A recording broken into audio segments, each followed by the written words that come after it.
Quizzical, Chapter 4, Harmonics, Thank you for helping me, Quiz, said Sweetie Belle, as the two fillies walked from school. This shouldn't take long. I have most of my notes. I just want you to go over them and help me organize my outline. Organization is important, agreed Quiz, especially with a short report. It allows you to be concise, otherwise there is a tendency to overwrite. Actually, Quiz, most of us don't have a problem with writing too much, said Sweetie Belle. We can use the Carousel Boutique. It'll be more quiet than home. Rarity gave me a key for when she's out of town. At the boutique's door, Sweetie Belle began to let them in. That's funny. The door's unlocked. Oh well. Come on in, Quiz. The bells over the door rang as the fillies entered. Hello? Somebody called from the back room. Sweetie Belle, is that you? Rarity? Gasped Sweetie Belle. Oh no, Quiz, I really should have warned you about my sister. There is more to Ponyville that I have not been warned about, said Quiz, growing alarmed.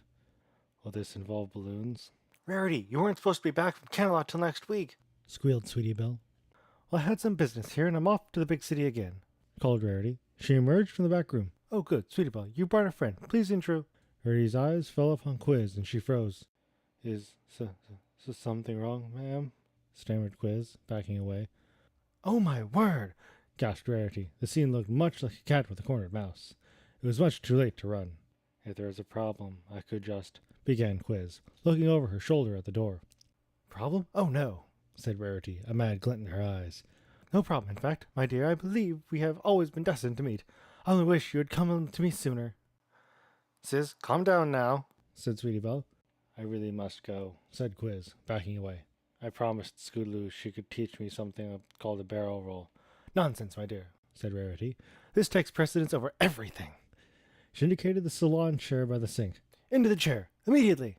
You really haven't given me much to work with, said Rarity, working conditioner into Quiz's mane. You must come back to me once you've let it grow out some more.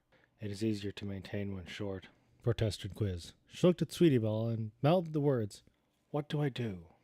Just do what she says, Quiz, said Sweetie Belle. It's the path of least resistance. Very good, Sweetie Belle, said Quiz. Have you learned the other principles of Ponsu's the art of...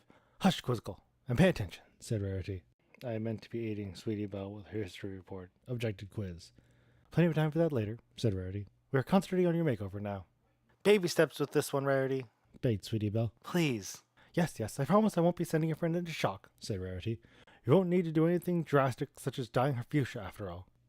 Quiz shuddered. Really, Quizzical, there isn't anything wrong with your coat color, said Rarity. It just lacks shine. Whatever did you do to ruin it? No, don't tell me. I do not wish to know. With a free hoof, Quiz magically turned the pages of Sweetie Belle's history book. I can barely see this without my glasses. You're not supposed to. You're to concentrate on me, said Rarity. You're in luck, Quizzical. Zakora brews a conditioner for me superior to the best you can get in Canterlot. And may I add, I think you have a lovely name. Quizzical. So very lyrical. Thank you, Miss Rarity, said Quiz. She squinted at the history book. Have you highlighted the section on the Pegasus Rangers of Cloudsdale? They are dashing, but you should also consider the contributions of the Earth Pony Infantry, particularly from Trottingham and Stallion Guard. I do not want to have to hush you again, scolded Rarity. Now, we must do something to add some color. You do like color, don't you, Quizzical? Yes, Miss Rarity, said Quiz. I particularly like the color beige. I'm going to pretend I didn't hear that. Highlights? Suggested Sweetie Belle. Highlights, agreed Rarity. Splendid idea. Will this require more time? Asked Quiz. Oh, yes, said Rarity. Yes, it will. Well, Quiz estimated to be an eternity later, about 90 minutes as measured by an actual clock, it was over. There, that wasn't so bad, now was it? Said Rarity, carefully putting Quiz's glasses back on her face. Oh, I'm ordering you new frames. Do not argue with me. Thank you, Miss Rarity. Now, let's have a look at what you were so afraid of. Rarity wheeled Quiz around to face the mirror. What do you think? Quiz regarded her image gravely. She cocked her head left and then right. Finally, she spoke. I am very pleased. Yay! Cried Sweetie Belle, clapping her hooves. Of course you are, my dear, said Rarity. It saddens me that you were so surprised. It is a subtle change. Friends will ask what it is you did. But this look is more suited to a pretty little filly such as yourself, rather than a wizened old spinster mare. But, began Quiz, will I have to do this every day? Certainly not, said Rarity. She frowned. I'll be frank with you, Quizzical. A dedication to one's parents is a personal choice. My views on this are a matter of record, but you are young and still making your choices. However, it is a truism that, if you look good, you feel good. What it takes to make yourself feel good should be the minimum effort you put into your appearance. And if you have a healthy view of yourself, that shouldn't take very much at all. That is very interesting. Thank you. A scratching sound from where Quiz had left her notebook indicated that Quiz was making a note of this. One last thing, said Rarity. An accessory for just another splash of color. She levitated several colorful bows and regarded them carefully. This one, sis, cried Sweetie Belle, holding a small white bow next to Quiz's right ear. That one, agreed Rarity. Good eye, little sister. Rarity soon had to leave, but she first packed Quiz a bag of beauty supplies. Then she added one last thing. A hand mirror? Asked Quiz. How did you know I did not have a mirror, Miss Rarity? It was an inspired guess, my dear, said Rarity. She regarded Quiz. Please, continue to comb your mane the way I have shown you. And see me in a month when it grows out, or I shall hunt you down. Oh, and I think you should also mention the Unicorn Grenadiers of Canterlot in your report. Thank you, Miss Rarity. There's one other thing I wish I could help you with, but I don't know what to do about it. I know, said Sweetie Belle. Quiz, have you ever considered voice lessons? Sang Sweetie Belle. Now you, Quiz.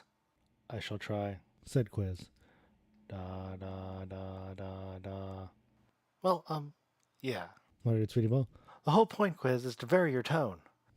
This went on for another half an hour. Quiz might have improved slightly, thought Sweetie Belle. Then again, maybe not. Quiz sighed. You were not expecting this to be easy, were you, Sweetie Belle? She changed the subject. Sweetie Belle, did you know that when you sing, your horn glows faintly? What? It does? I never knew that. It is very faint. Try summoning your magic while you sing. Like this? Sweetie Belle's horn barely glowed. By the last note, the magic was brighter than the room's lights. Wow, that was cool, exclaimed Sweetie Belle. What does it mean? I do not know. It's really hard to concentrate on the magic and sing at the same time. This is awesome, but I don't think it's very useful. Try singing a word, suggested Quiz. She picked the first thing that came to her. Sing the word friends. Friends. The light was blinding. Holy Celestia! Sweetie Belle was so startled she tried to jump away from her own horn. That's freaky, but I'll never be able to cast a spell like that. I can't think and sing at the same time. Quiz considered this. You remember song lyrics when you sing. Try making the incantation of a spell your lyrics. You mean like this? Sweetie Belle sang the scales. I want to walk through the wall. I had in mind something more cautious, perhaps a small levitation. Oh, come on, Quiz. Nothing's gonna happen, laughed Sweetie Belle. She pressed her head against the wall. I want to walk through the wall. I want to walk through this wall. I want to... Sweetie Belle? She had disappeared. Sweetie Belle, where are you? There was a knock at the front door. When Quiz looked out, she saw Sweetie Belle peering at her through the window from the outside. Quiz, let me in. Hurry to lock the door behind her. Quiz ran to the door and opened it. Sweetie Belle was trembling as she stumbled inside. Okay, that was really scary, she gasped. I don't want to do that anymore. The fillies spent the rest of the evening concentrating on their history report.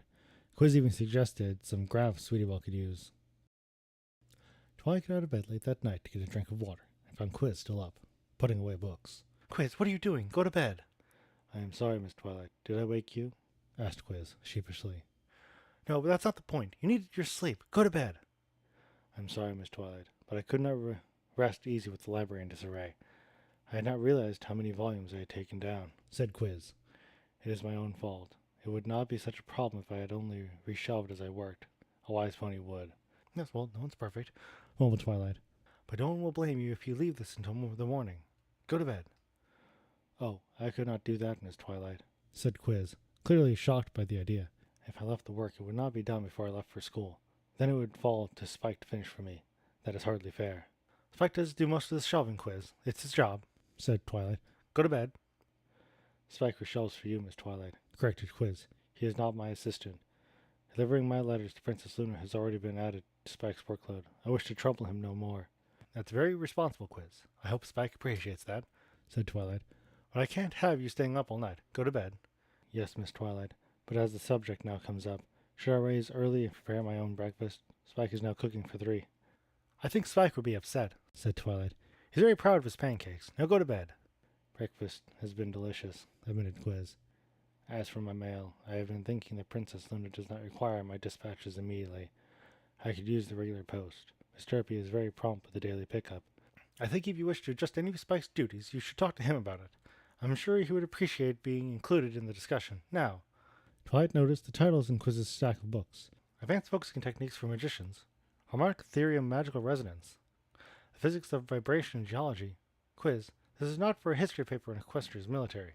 No, Miss Twilight, admitted Quiz. I've been doing a favor for Sweetie Belle. She did not elaborate. Twilight took another look at the books stacked on the floor. Quiz, at least half of these are mine. Well, yes, Miss Twilight. Thought that, as I was doing the task anyway, it wouldn't be that much more trouble. Quiz, as the senior researcher, I'm responsible for your welfare. I have to answer to the princesses if anything threatens your well-being. I appreciate that, Miss Twilight, and I feel very safe in your hooves. Yes, well, thank you, Quiz, said Twilight. But threatens to your welfare includes being overworked and not getting enough sleep. So go to bed! Yes, Miss Twilight. Good night. Good night, Quiz.